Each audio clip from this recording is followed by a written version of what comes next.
Ladies and gentlemen, welcome back to the Hammy Show. We've got a crazy episode for you. We're talking all college football here today. We got the college football playoff rankings. It just dropped. It is Tuesday night, fresh off of the playoff rankings dropping on ESPN, and we are recording this for you to listen to tomorrow on your way to work, tomorrow on your way home from work, wherever you find us.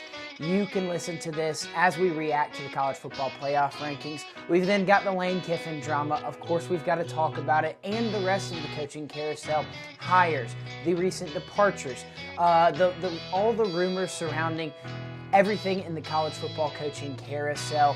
I don't know if you knew this, but the SEC, besides Lane Kiffin, has named 5 new head coaches after departures at their respective teams. Their new respective teams. So we're going to grade those pickups.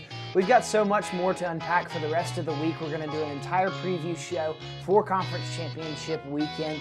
But for today, so we have all the room in the world for that show, we're going to talk about the G5 Championship. It's most likely the winner of this gets that 12 seed if all else goes to plan.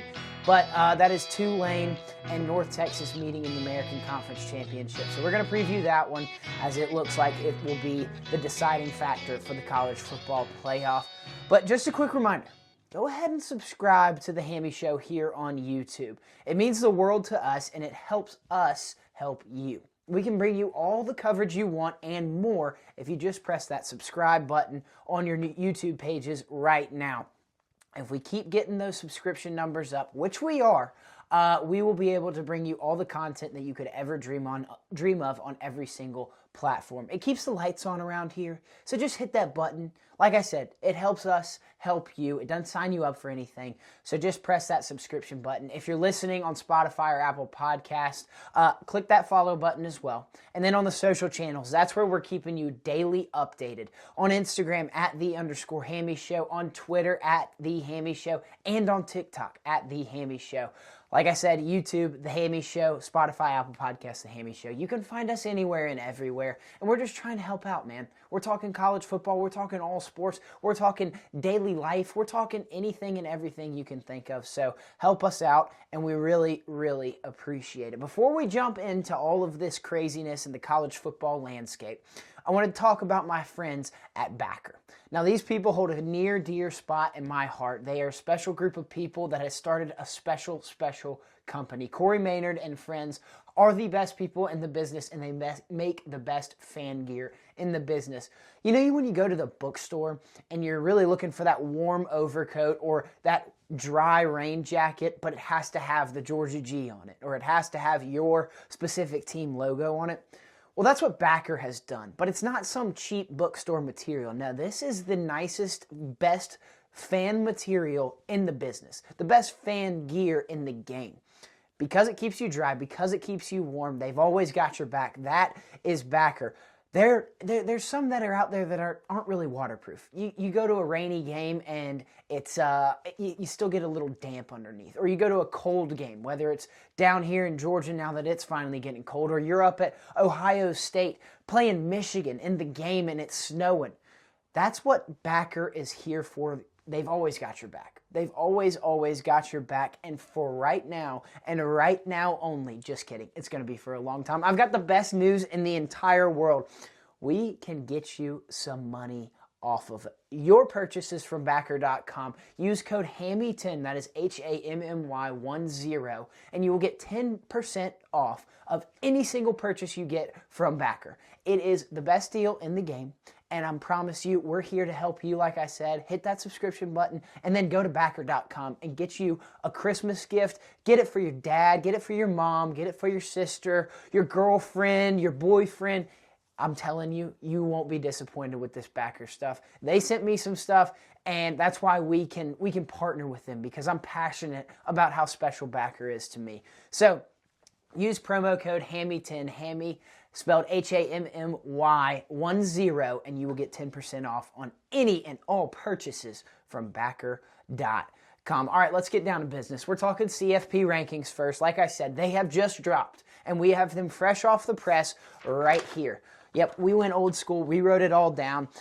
We're going to tell you the top 25, and then we're going to talk about the biggest question marks, the biggest scenarios, the biggest things that could happen from now until conference championship weekend and the Sunday of college football playoffs final ranking. So at number 1, no surprise here, it is Ohio State. At number 2, it's Indiana. Those two match up in the Big Ten championship. At number 3, we got one of the SEC title contenders in Georgia.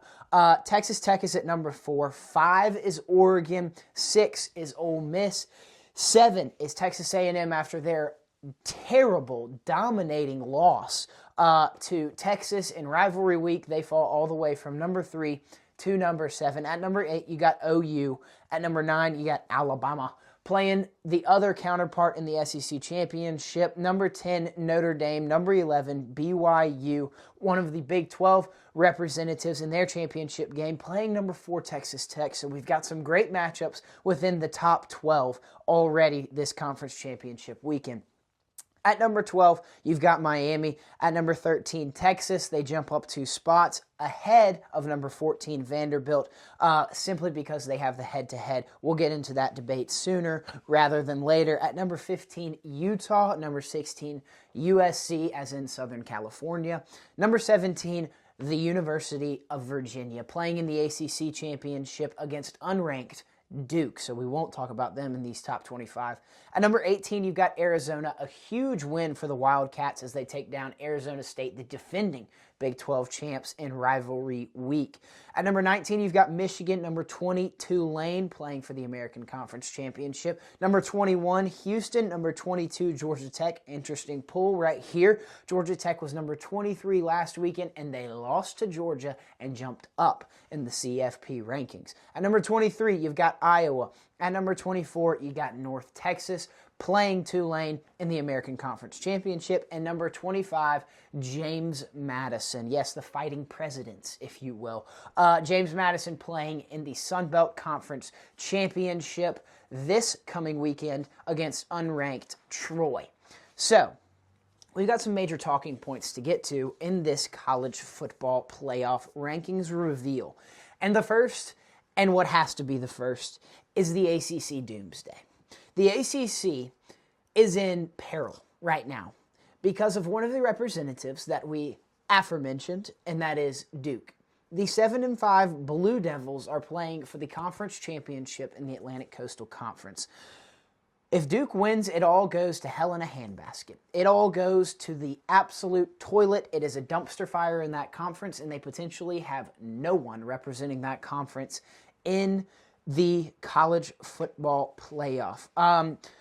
Duke would not be going to the college football playoff thanks to them being 7-5. They would not jump some group of 5 conference champs, so they would not be the ACC representative as the conference champ in the 12-team field. So you get these 2 group of 5 champs, and we're going to break it down, but what we have is Tulane and North Texas, who are both ranked now, playing for the American Conference. Whoever wins that is in. Then you've got James Madison playing Troy in the Sun Belt Conference. If James Madison wins that and Duke wins the ACC championship, you've got James Madison jumping an ACC conference champ and going to the 12-team field. It's absolutely bonkers. It's absolutely nuts. We really don't know how to think about it. But what I can tell you is this. When the college football playoff expanded to 12 teams, this is not what they had in mind. They did not have in mind for a Power 4 conference champ to be left out. Now, if there's only one thing we know about college football, it is that you can expect the unexpected. And so, with this 12-team field, with the format that it lies, that is present today, you have a potential ACC champ that will not go to the college football playoff, and 2 group of 5 champions will. Like I said, it's bonkers. Now, if Virginia wins, they're the number 17 team. They will, in fact, go. They are ranked ahead of both Tulane and North Texas and the potential Sun Belt champions in James Madison. So if Virginia wins, they keep the ACC alive, and they go to the playoff. But what does this do to the field in terms of Miami? Now, if you're a casual college football knower, or if you're an avid college football knower, if you watch every single week, if you watch to the degree of how I watch it, then you will probably realize that Miami is the best team in the ACC. However, they took 2 losses to SMU and Louisville earlier this year, and they will not be playing for the ACC championship thanks to those 2 losses. Duke and Virginia, obviously, in the game, so they got the go-ahead thanks to their records in conference play. So, this leads us to the debate of Notre Dame and Miami. Now, if you think back to week 1, you might remember that Notre Dame lost to Miami.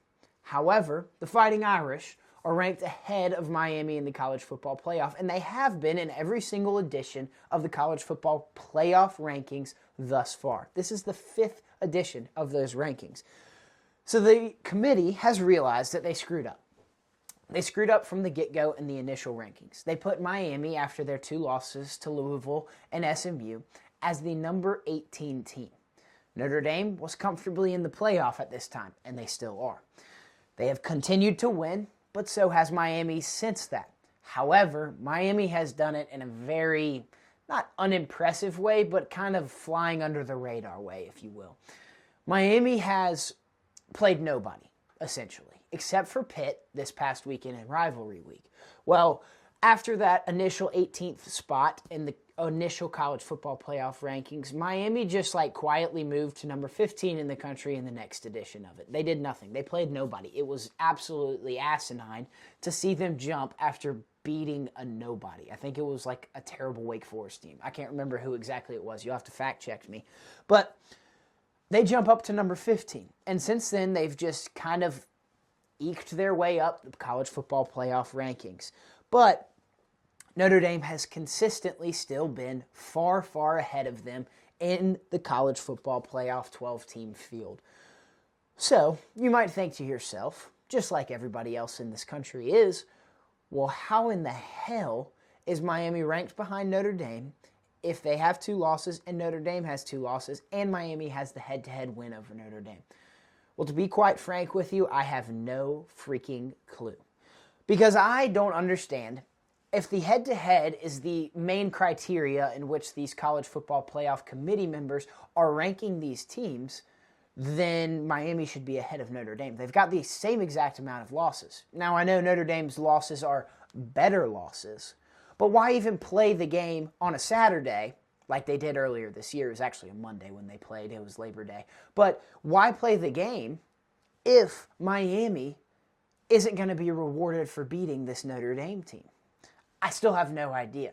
But what the committee doesn't understand, and what they have, quite frankly, screwed themselves on, and what will haunt them on Sunday morning when they have to put out these final rankings, is the cause and effect of doing this for the future of college football.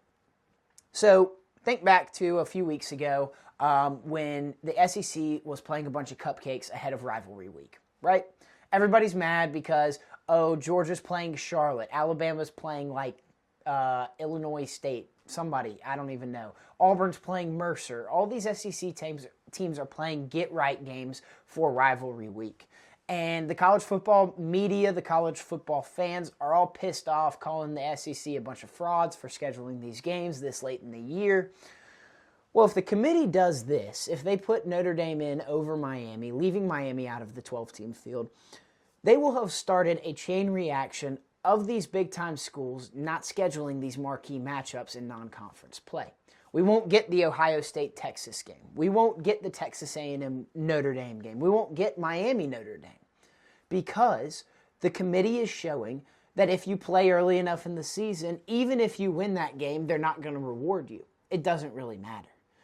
So it absolutely behooves me because I don't think the committee understands the magnitude of this problem. So that takes us to where we are now. Notre Dame fell behind Bama.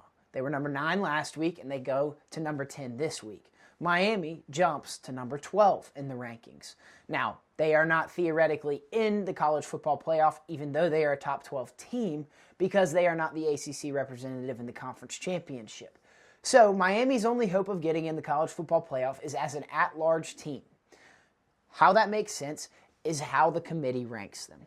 You're talking in pods or in pools. So basically the committee takes a group of teams that are closely related, closely similar in the rankings, and they put those 4 to 5 teams on a big board and they rank those in order.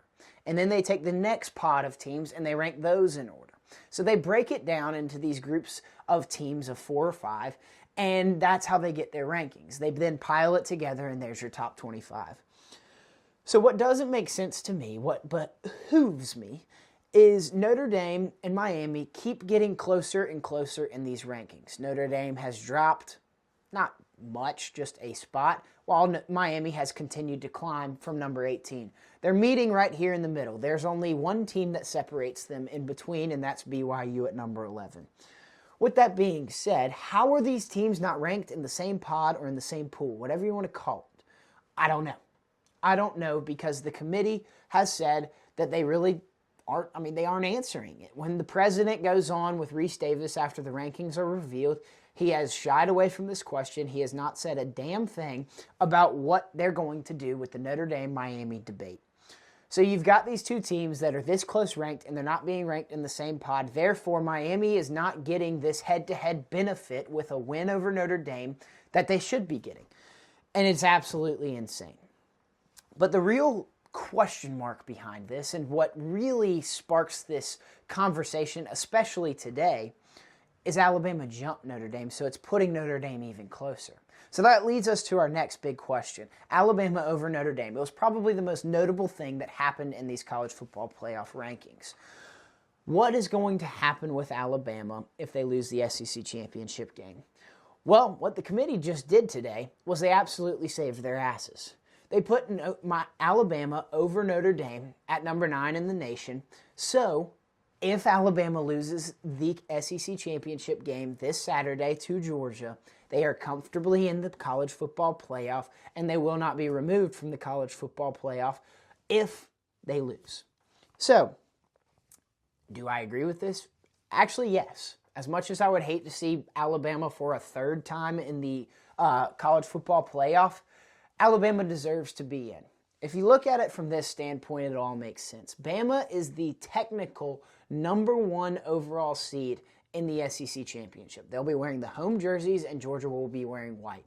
They have the head-to-head over Georgia, therefore they control the SEC as we speak. Now, these two teams will fight it out on Saturday in Atlanta and Mercedes-Benz Stadium, and we'll really see who the king of the SEC is. But as we speak, Bama is the technical number 1 seed in the SEC. It doesn't matter about the tiebreaker at the top, that they're all ranked number 1 between Bama, Texas A&M, Ole Miss, and Georgia. No, Bama is the theoretical number 1 team in the SEC. Now, you're telling me come Sunday morning that Bama has lost the SEC championship, and the committee is really going to leave out the technical number 1 seed in the SEC? There's absolutely no way. They can't.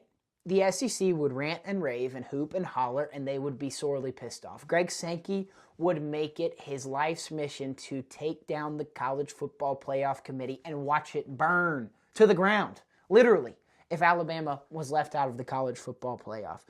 They are not leaving them out. Don't get your hopes up, Georgia fans. Don't get your hopes up, any other fan bases.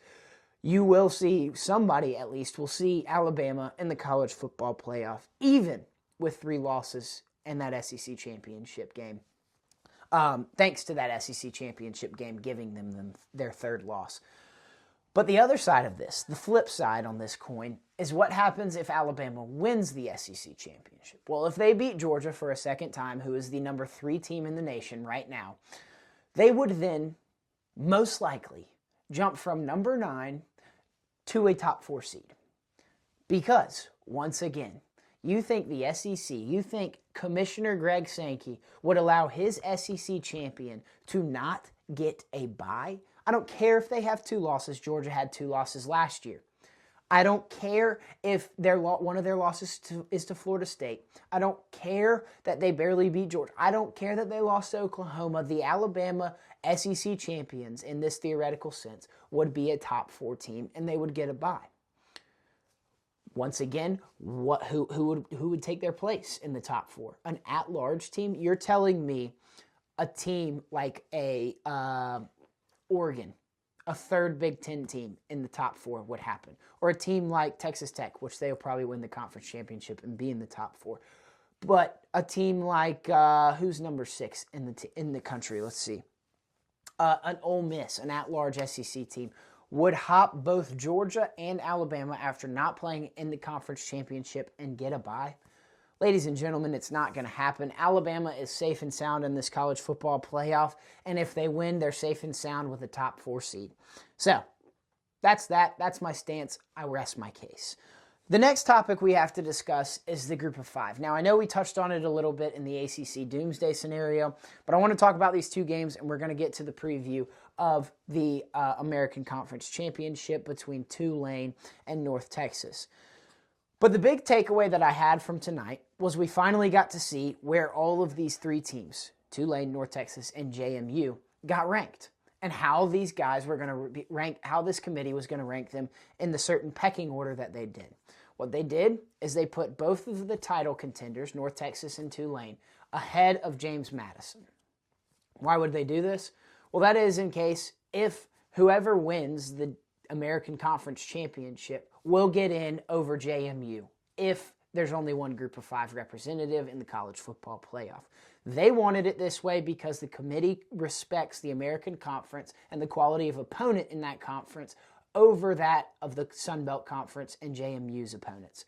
So that's what you're getting. That's how it's going to be. Whoever wins the North Texas Tulane game is going to be the group of 5 representative. But once again, the ACC Doomsday could happen, and Duke could win the ACC, and the ACC gets no teams in, and James Madison sneaks their way in as a second group of 5 team. So you'd have a bunch of Big Ten teams, a bunch of SEC teams, potentially 1, maybe 2 if BYU wins the Big 12 teams. But if Texas Tech wins, it's just going to be Texas Tech. So you've got those 3 conferences covered. And then you would have a Sun Belt Conference and an American Conference representative in there. Absolutely bonkers. Guess what I didn't say? There's no ACC, and there's also an independent in Notre Dame in that conversation. It could get wild, and the ACC is going to throw a fit if this all happens. So, ladies and gentlemen, that's that. That's the group of 5 conversation. The final point I have on these rankings that really struck my attention was Vandy in Texas. I feel so bad for Vanderbilt, for Diego Pavia, for Clark Lee, for all of those guys, Eli Stowers. Man, Vanderbilt has the best season in program history. They go 10-2. Their only losses come to Texas and Alabama, 2 premier programs in the SEC and the entire college football landscape. And Vandy gets left out. They are completely out of contention. There is nothing, no chaos that can really create a scenario for the Commodores to jump into that 12-team field. But the craziest part is Texas hopped them. Now, you're probably wondering, well, why is that crazy? Texas beat Vanderbilt, and you're all on your high horse about the head-to-head competition and all that good stuff. Well, Texas has 3 losses. So here's my stance on the head-to-head debate. In the Notre Dame-Miami debate, it's very, very valid because both of those teams have the exact same record. They're both 10-2, and they're not playing in conference championships. So they're done. Their seasons are set in stone. Vandy and Texas's are set in stone too because they're not playing in the SEC championship. But Vanderbilt is 10-2, and Texas is 9-3.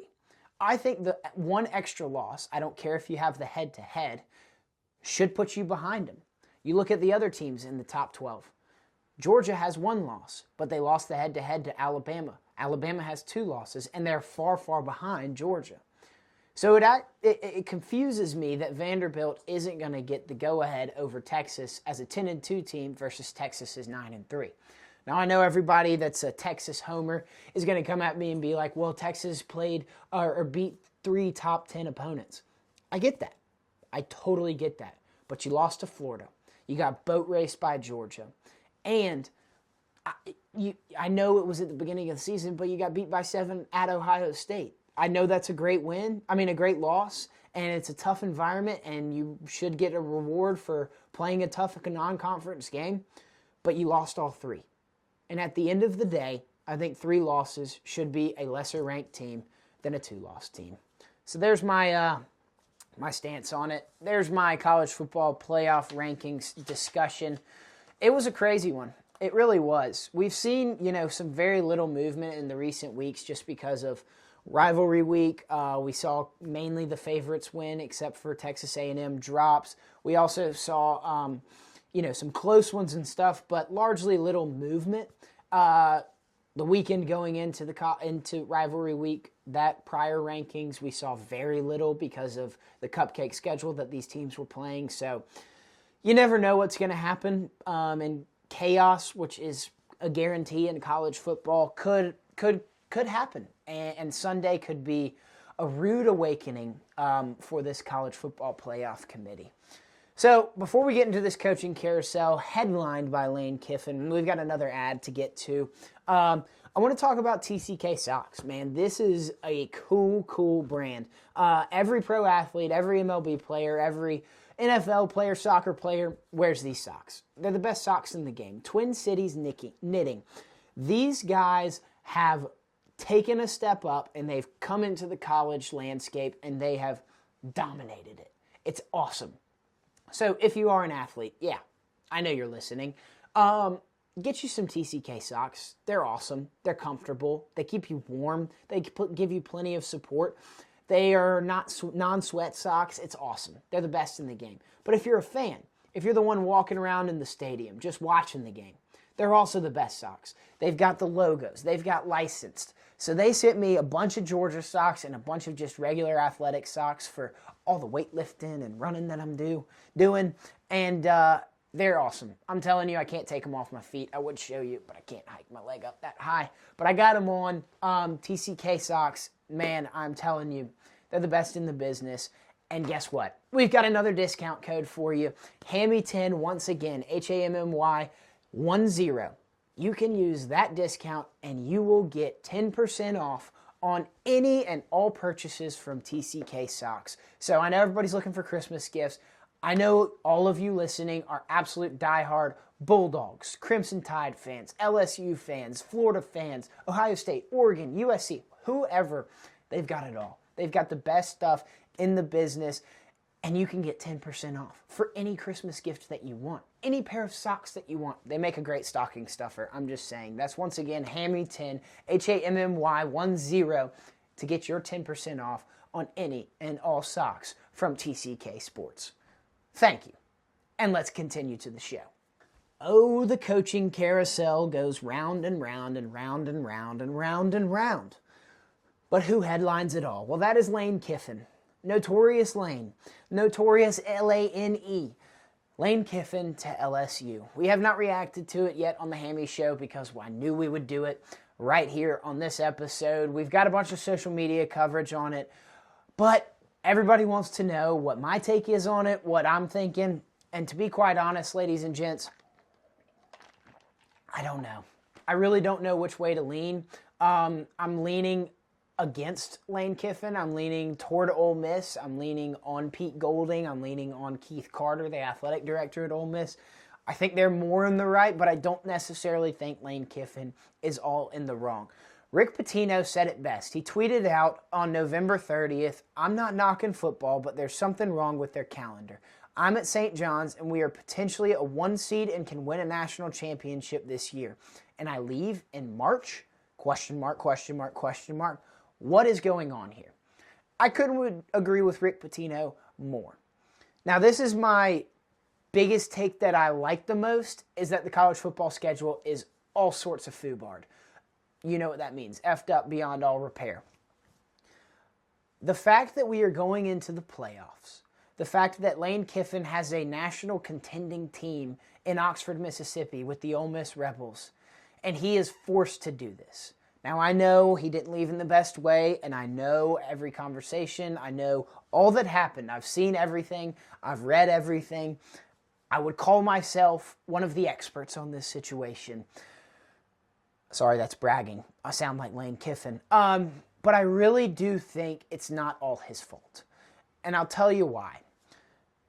Because of the college football schedule, the transfer portal, obviously the other firings around where the playoff lies, where signing day is, these teams have to make their decisions on the school they're going to coach at because of the next recruiting class, because of the next transfer portal class, because of the play. Like, everything adds up to this, and it sucks.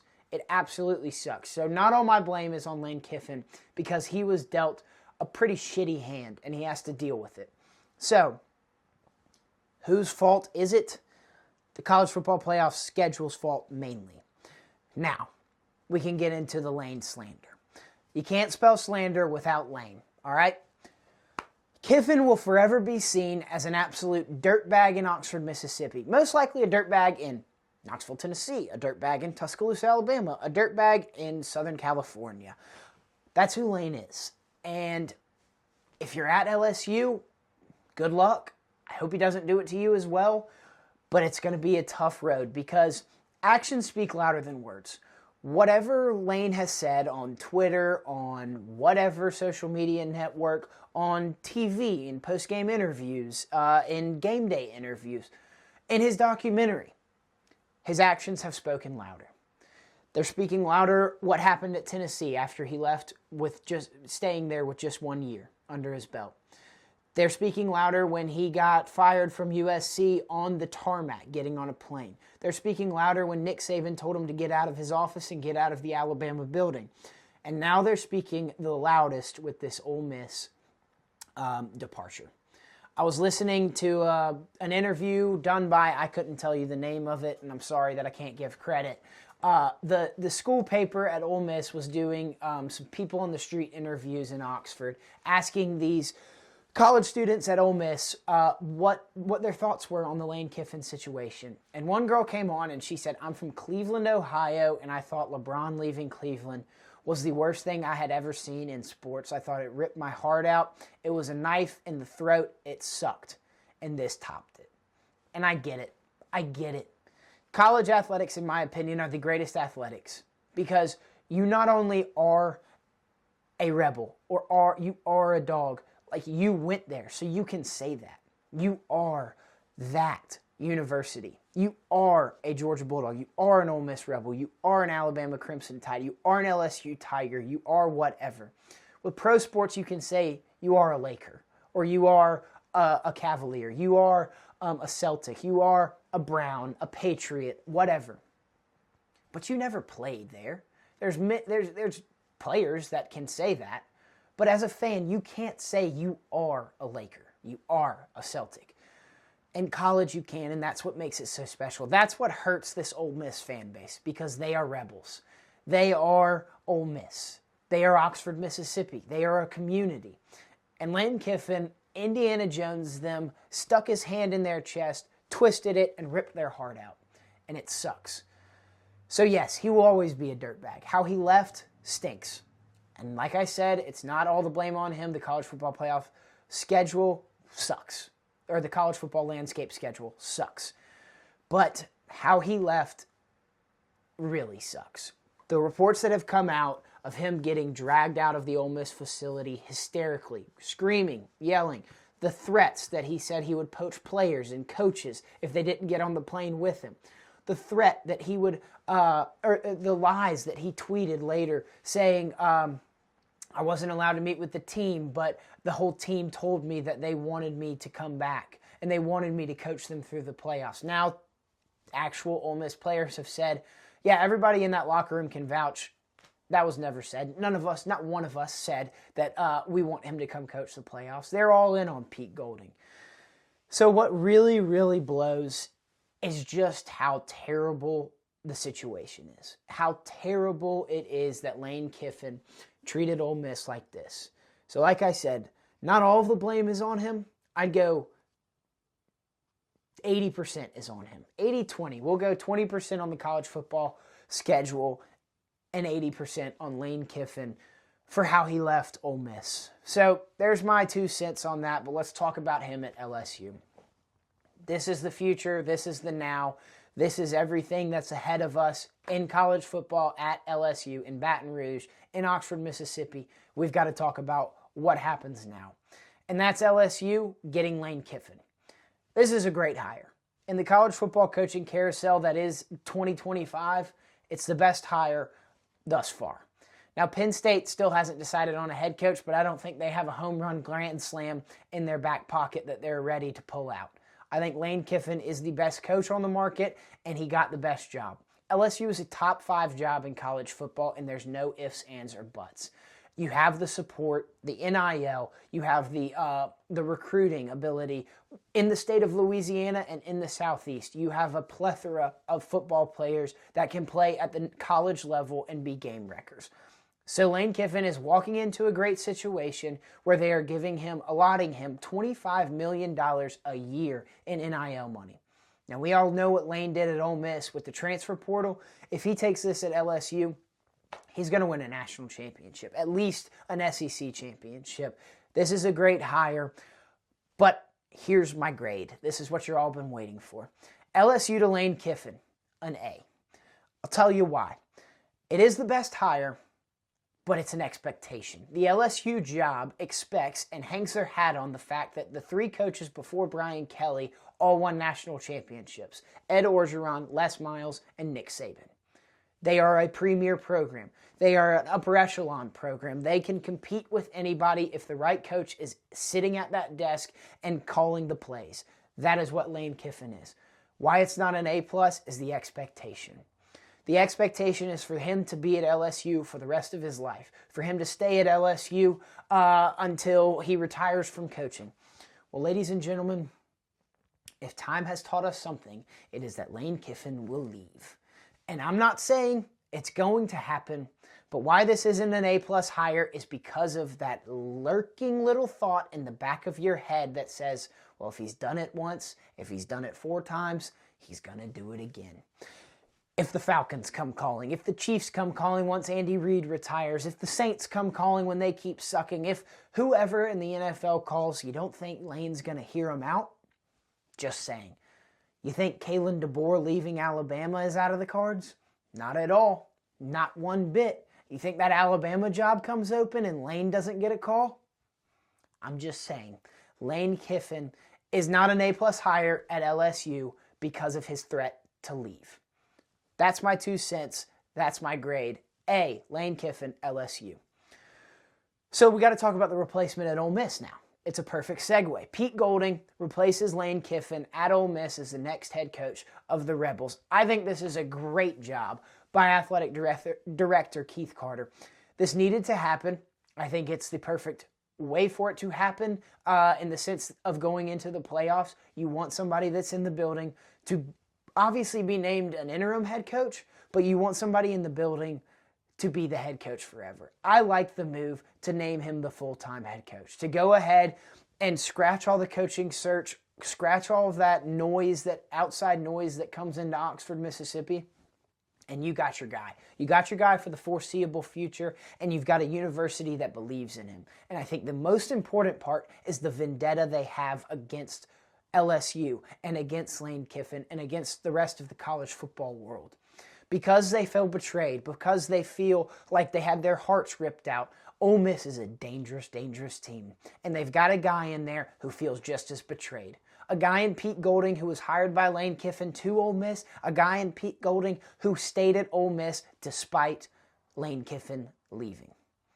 Not only does Pete Golding get to be the head coach of the Ole Miss Rebels going into the playoffs, but he gets Charlie Weis Jr. back as the offensive coordinator for the playoffs. Charlie Weis is off to LSU with Lane Kiffin. He hopped on that plane amidst Lane Kiffin's poaching threats of his coaches and his coaching staff.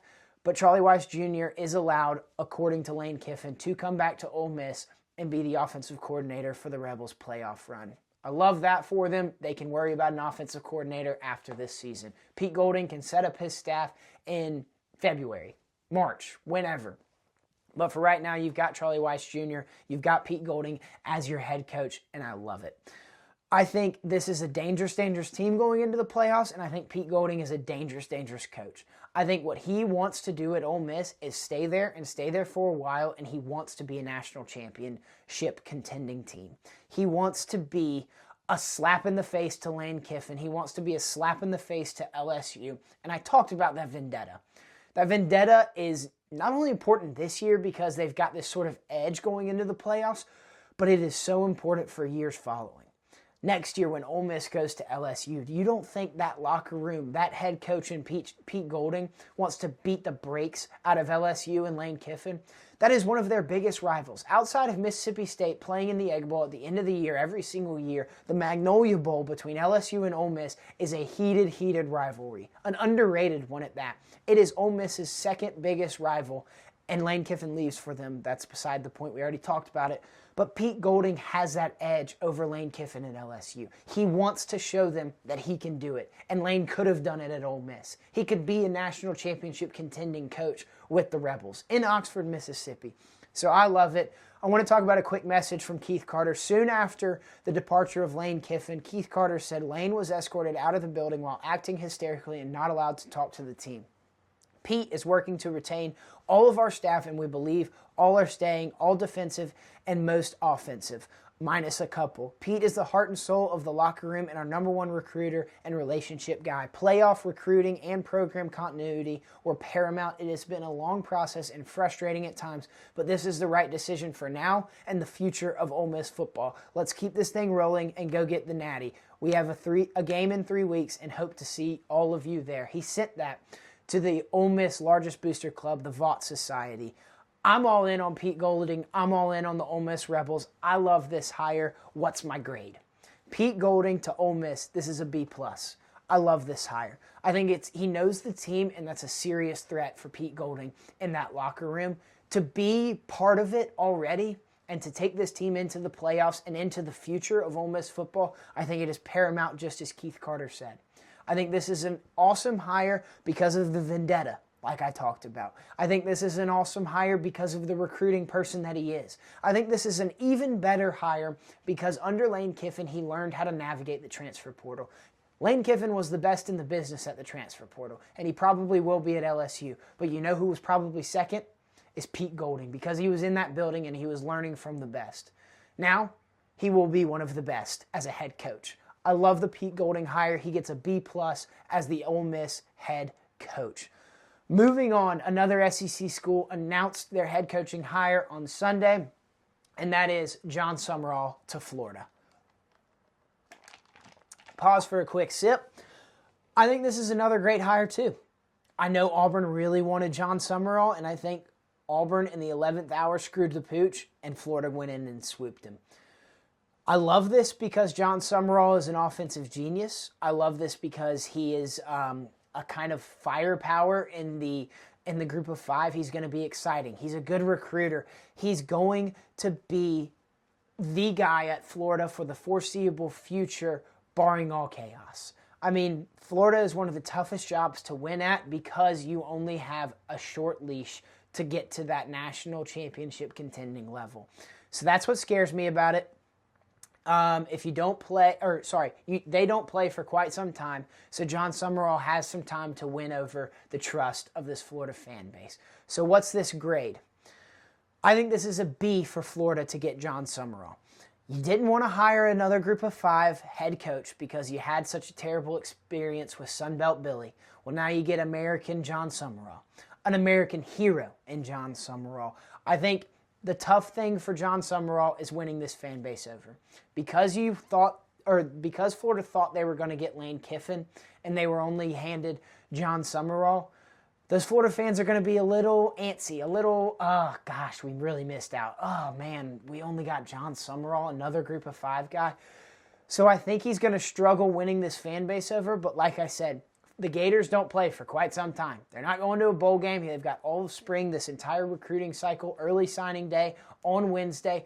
They have everything in front of them, and John Summerall has everything in front of him to win this fan base over. So I really like this hire, but once again, you got to win over that fan base. You got to get the financial support in the NIL realm. And I know Florida's an SEC school, and they want to win at football, but they just had a national champion in basketball last year. They're giving a lot of money to basketball. Not necessarily saying you have to pull money from basketball, but you've got to get the football fans back bought in and believe in you, and you've got to get that money rolling in through the football program, and I think John Summerall can do it. But overall, I think this is a B grade for John Summerall to Florida. That takes us to our next one, and that is Alex Golesh to Auburn. Much like the Florida job, Auburn was expecting another head coach, and they got Alex Golesh. So, what is good about Alex Golesh? He's an offensive genius. He's a great QB developer. This is an interesting stat. Since Cam Newton won the Heisman at Auburn in the national championship, I'm going to read you off the list of quarterbacks that have started at Auburn University. Barrett Trotter, Clint Mosley, Jonathan Wallace, Nick Marshall, pretty good, took him to a national championship. Jeremy Johnson, Sean White, Jarrett Stidham, decent, took him to an SEC championship. Bad Bo Nix before he transferred to Oregon. TJ Finley, Robbie Ashford, Peyton Thorne, Hank Brown, and now Jackson Arnold. That's a pretty pitiful list. And one thing that the Auburn fan base has not been pleased with, not been happy with over the course of these many, many head coaches that have had many, many stints at Auburn is the quarterback development. They haven't seen that Cam Newton. They haven't seen that guy take over the reins and be an offensive game wrecker, a game changer. That is what Alex Golesh is there to do. If he instills this confidence in the Auburn people that he can go get a quarterback out of the transfer portal or out of high school and develop him into a seriously top 5 good quarterback in the SEC, then Alex Golesh is the right hire. I think he does that. I think he's a quarterback genius. He doesn't have any SEC experience as a head coach, which is why I'm going to give you this grade.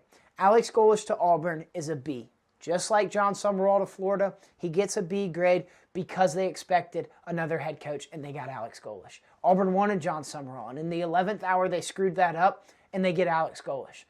But don't fret, Alex Golesh is a very good coach. What he did with Byron Brown and USF this year, ladies and gentlemen, that was something impressive, okay? USF was the hottest team in the group of 5 until some late losses this year, and that was largely in part to probably the coaching carousel going on. Alex Golesh was in a lot of these conversations to be the next hire at a lot of different schools. You don't think that focus took him off of the USF job that he was at currently? I'm not. It is all just guessing. That is not true in the slightest, or factual in the slightest. I'm just assuming. But I think this is a B grade because you were expecting another head coach and you got Alex Golesh. The other thing is the buy-in from the Auburn program. Much like Florida, these two jobs are very, very similar, as they can be a top-tier program. They can be an SEC championship caliber team, a national championship caliber team. You've got all of the recruiting disposals around you. You've got a lot of NIL backing from the donors, but you have a short leash. You have a limited time, and that's what the problem is for Alex Golesh at Auburn. If he doesn't win in 3 years, we've seen it time and time again at Auburn, he's out. So Alex Golesh has to get in there and win immediately. I'm excited for this Alex Golesh hire. I think it can pan out. I hope Auburn gives him time because as a QB mind, I think Alex Golesh is going to get a quarterback in there in the next few years that can really, really change this Auburn program. So, Alex Golesh to Auburn, B. Next up on the list is another SEC one. We're talking all SEC head coaching hires today, by the way, if you didn't pick up on that already. We've got some more coaching carousel breakdown coming at you between the Penn State job, Virginia Tech, UCLA, Stanford, all of those other schools around the country. But we wanted to talk SEC because it was such a crazy day on Sunday as 4 coaches were hired and then another on Monday, and that is this one. Will Stein to Kentucky. One of my favorite hires in this carousel. I like it better than the Golesh hire. I like it better than the Summerall hire. What I like about this is the coordinator pull. Will Stein was the offensive coordinator at Oregon, and he will continue to be the offensive coordinator at Oregon through Oregon's playoff push. A lot of these coaching hires, a lot of these coaching job searches said from the beginning, oh, we want to go get a head coach. We want to go get a guy that's proven he can win. A lot of them said, we want to go get a head coach that has proven he can win at the Power 4 level. And a lot of these schools that had really good head coaches were like, oh, no, you're not coming to get our guy. We're going to extend his contract, just like they did at Vanderbilt with Clark Lee, just like they did with Matt Rule at Nebraska, just like they did with Eli Drinkwitz at Missouri. So a lot of these Power 4 jobs where you wanted to go get a coach that was winning at a Power 4 program, you weren't going to get him. Eli Drinkwitz isn't going to leave Missouri. So you're left with these group of 5 coaches, and that's what happened to Florida and to Auburn. Florida said they didn't want to go get a group of 5 head coach. They just did that with Billy Napier. Well, then they couldn't get Lane Kiffin, so they had to resort to a group of 5 head coach. What everybody was overlooking was the offensive coordinator, defensive coordinator pools for head coaching hires. You go get a coordinator, and look what happens. Kirby Smart, defensive coordinator at Alabama, turned national champion at Georgia as the head coach. Dan Lanning, one of the best head coaches in college football right now, defensive coordinator at Georgia. These coordinating jobs are huge, big-time roles in big-time Power 4 conference national championship contenders. And a large portion of these coaching searches just completely ruled out hiring a coach that was a coordinator at the Power 4 level. So I love this Will Stein hire to Kentucky. I'm all about it. He is an offensive genius. He can develop a quarterback. He was handed highly touted recruits at Oregon. And will he get all those 4 and 5 stars at Kentucky? No, probably not. But his development is key. He has turned Dante Moore into what was a Heisman contender and is still one of the top 5, maybe 6, 7 best quarterbacks in all of college football. So he doesn't have to go get that top-tiered 5-star quarterback out of every single class. Now, he can take that lower-graded 4-star, maybe even a 3-star, develop them. Go to the JUCO level, get a quarterback. Go to another school out of the transfer portal, get a quarterback, develop them, and he has an offensive powerhouse in the Bluegrass State at Kentucky. I love this hire. So my grade, Will Stein to Kentucky is an A-. You heard it here first, ladies and gents. Alex Golish and John Summerall were B grades. Lane Kiffin, an A grade. Sandwiched in between is Will Stein. I love this hire. I really think he is going to do great, great things at Kentucky for the Wildcats. It's going to be fun to watch. They will not be an immediate SEC championship contender, but give it a few years, and Kentucky will quietly sneak into SEC championship talk come November of that respective season. And how about this here, too? Will Stein played quarterback at Louisville. He was the quarterback of Kentucky's arch rival, the team that they play every single rivalry week. Yeah, he was the quarterback there. Now he's trying to go beat that Louisville team. Louisville just absolutely handed Kentucky's ass to them on a silver platter. 41-0 this past weekend. And they go out and they get Louisville's ex-quarterback from the early 2010s. I think it's an awesome hire once again. I think Will Stein is going to be a great head coach in the SEC. He obviously hasn't proven it yet, but I do think getting the coordinator out of a Power 4 program that has consistently won is a great, great decision by Kentucky. I'm all about Will Stein to Kentucky, A- grade. Ryan Silverfield to Arkansas. This hire sucks. I'm not going to lie. I really don't like this hire. We're going to go ahead and give you our grade, and then we'll dive in. Ryan Silverfield to Arkansas, C+ at best. I mean, that might be stretching it a little bit. It is the worst hire among SEC head coaching vacancies. I don't necessarily believe in Silverfield, and that's no flack on him personally.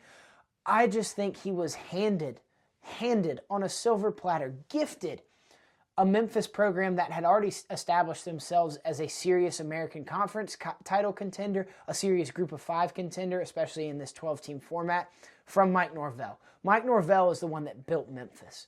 Now, obviously Mike Norvell hasn't turned out the best at Florida State, and I'm not saying it's a Memphis problem. Don't go hire the next Memphis head coach. I'm just thinking to myself that Ryan Silverfield hasn't proven himself as a build the team from the ground up type of dude. And in the SEC, Arkansas right now is one of the worst programs. In the Southeastern Conference, Arkansas has done nothing for quite some time. So he gets to Arkansas and it is rebuild time. It is from the ground up. We have to go get recruits. We have to build a staff around us. We have to build this thing by brick until we reach the upper echelon like we want. So I think that's tough. That is in a tough spot, and you're going to get a coach that has not done that, not even at the Group of 5 level. So that's why I'm not the biggest fan of it. However, there is a flip side to this that it could be a very great positive for Arkansas, and that is the donors. In Arkansas's backyard, you have some of the richest families in America. The Waltons with Walmart, the Tysons with Tyson Foods. The Jerry Jones of the world is an Arkansas graduate. You go and get those three guys alone, those three families alone, and you have serious NIL money, serious NIL capital to go get whoever you want, be a marquee destination for high school for players out of high school and for transfers. If Silverfield goes and gets these families bought into the Arkansas program, to him being hired there, Ryan Silverfield can make some noise in the SEC and maybe at the national stage. For now, though, like I said, Ryan Silverfield, C+, because he has not proven he can build a program, and he's got to rebuild Arkansas from the ground up. So C+ to Ryan Silverfield at Arkansas. Now, finally, we're going to close out this show with a quick American Conference Championship preview. It's going to be awesome. This game is going to be electric. It's got playoff hopes on the line, and every single person and their mother needs to tune in on Friday to catch Tulane versus North Texas in the American Conference Championship. So North Texas versus Tulane. Both coaches are on the way out. Both coaches in the group of 5 have been hired to jobs in the Power 4. That is John Summerall to Florida, leaving Tulane, and that is Eric Morris leaving North Texas for Oklahoma State.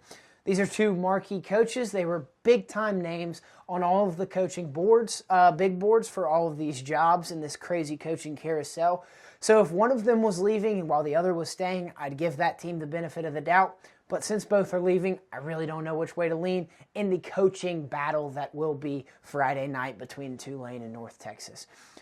But this game has so much on the line. Playoff implications are there in the American Conference Championship.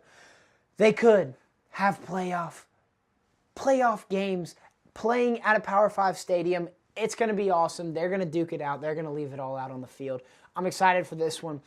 But a chance at the playoff means a game where everything is free game. We're going to see some crazy stuff, some fake field goals or punts and special teams. We're going to see some safeties or some pick sixes or scoop and scores. Something bonkers is going to happen. We're going to see trick plays. Everybody and their mother on these coaching staffs is throwing something at the wall and seeing what sticks, because this is for all the marbles. Both of these teams, they don't want to admit it, but they're going to go into the playoff as a 12 seed and probably not have a chance. This is their Super Bowl, because if they win this, they will be in the college football playoff. So we're going to talk about it, break it down. The line is set at 2.5 in North Texas's favor. I like that line. I like it a lot, and we'll get to our score prediction at the very end of this. I think some notable stats real quick. North Texas, 46.8 points per game. That is first in the country. In total offense, they outrank first, 511 yards per game.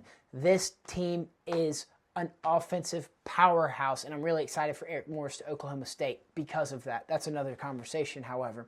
Quarterback Drew Mestamaker, 3,835 yards on the year, 29 touchdowns, 4 interceptions. He's first in the country in passing yards. He's averaging 319 yards per game. He's an absolute beast. He can sling it all over the yard, and the crazy thing is he's a freshman. Wouldn't be surprised if he transfers to Oklahoma State to follow his head coach. But North Texas's offense is just a juggernaut in the group of 5. They are studs. They are beasts. And the next best player on this offense is Caleb Hawkins, their running back. He's third in the nation in all-purpose yards with 1,216 rushing yards and 334 receiving yards. Per game, he's averaging like a gazillion. Dude, this kid is, keep an eye on him. He's going to be a sight to see in this conference championship game. I love North Texas's offense, but these two defenses are quite comparable. Tulane is 64th in total defense, and North Texas is 65th. They're like right there. They're allowing like within a yard of each other to the opposing teams all season long in yards per game. But the proof that lies in the pudding is in penalties. Like I said, North Texas is an offensive powerhouse, and Tulane is not necessarily. they average 28.7 points per game, and their defense isn't much better than North Texas's in comparison among the rankings and stats allowed and all that good stuff. But Tulane is 111th in penalties and 128th in penalty yards. They have shot themselves in the foot time and time again. In their 2 losses, they shot themselves in the foot with penalties. Tulane's kind of monster underneath their bed is penalties. They struggle with it. And if they get into a penalty game where they are shooting themselves in the foot, North Texas is going to capitalize. It might be a field position game to start out.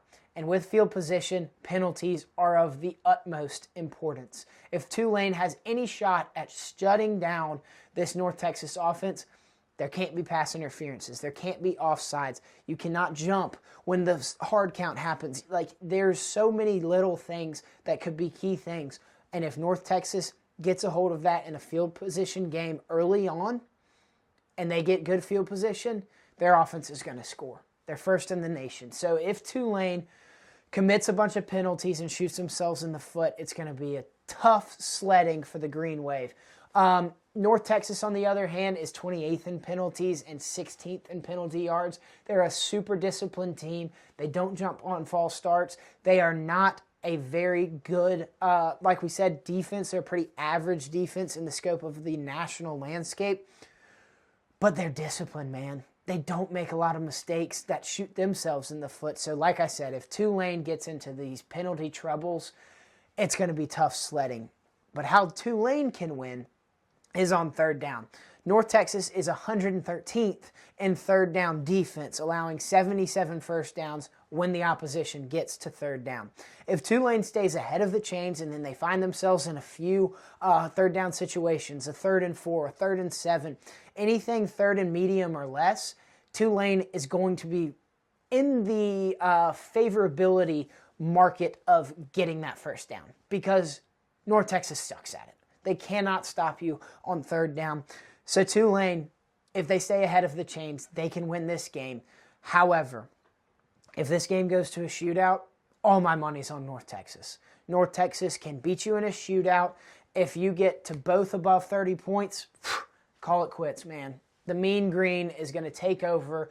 It's Mestamaker, all of his prowess as a freshman quarterback, man, he's going to take over this game. Caleb Hawkins at running back.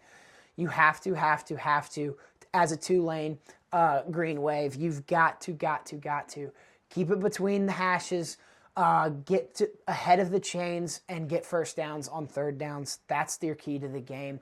All that to say, I believe this will be a shootout. I don't think Tulane's defense is good enough to stop this North Texas offense. Everyone might be looking at this Tulane line as the underdogs and maybe the higher-ranked team, and, oh, man, this Green Wave team is looking really good, and John Summerall's a really good coach. Man, I'm just saying, this North Texas offense is scary. And everybody's not looking at North Texas, not putting their money on the favorability and them being favored by 2.5 because of their glaring loss this season. They lost to USF 63-36, I think.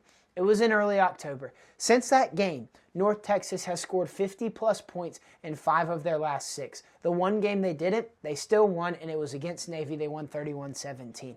We all know how those Service Academy games go. It's just a knockdown, drag-out defensive fest, and the Service Academy is going to run the triple option, and they're going to run it down your throats, and they're going to control the game for 12 minutes at a time.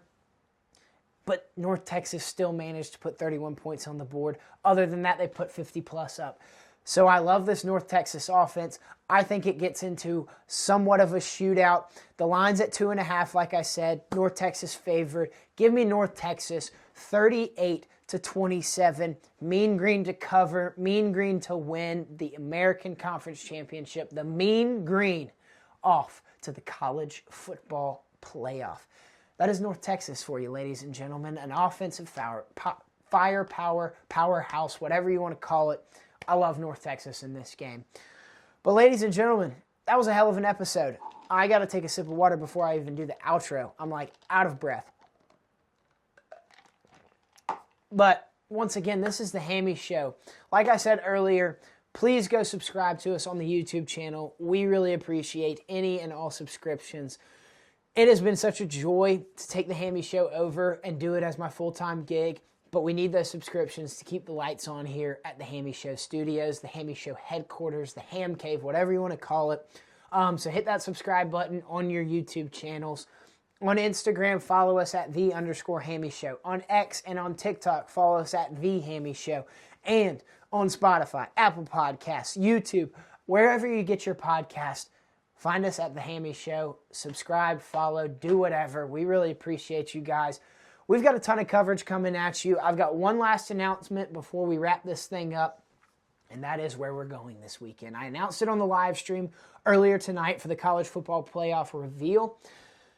Ladies and gentlemen, we are going to the SEC Championship. Hammy Show on the road will be in Mercedes-Benz Stadium this Saturday at 4 p.m. for Alabama versus Georgia. A tale of two inevitables. You think when Vanderbilt has a historic season, the best in their program history. Ole Miss has the best season in program history. Texas has 3 top 10 wins. Texas A&M is 11-1, the best season in their program history. But it all comes down to this. It all comes down to Alabama and Georgia. They are inevitable. They are Thanos. They put the Infinity Stones in their gauntlet, in their glove, whatever you want to call it, throughout the year. And they will meet again in the SEC Championship, tying the record for the most consecutive matchup, or the most occurred matchup in conference championship history. So, ladies and gentlemen, the Hammy Show on the road will be right there in Atlanta for the SEC Championship. Follow us on Instagram for all of the best content from Saturday's game. And that does it for me. Thank you all for tuning in. Thank you all for hanging on as we go through this crazy college football season. We've got so much more coverage coming at you. But once again, this is the Hammy Show. I'm your host, Hammy Culpepper. And always remember, ham it up.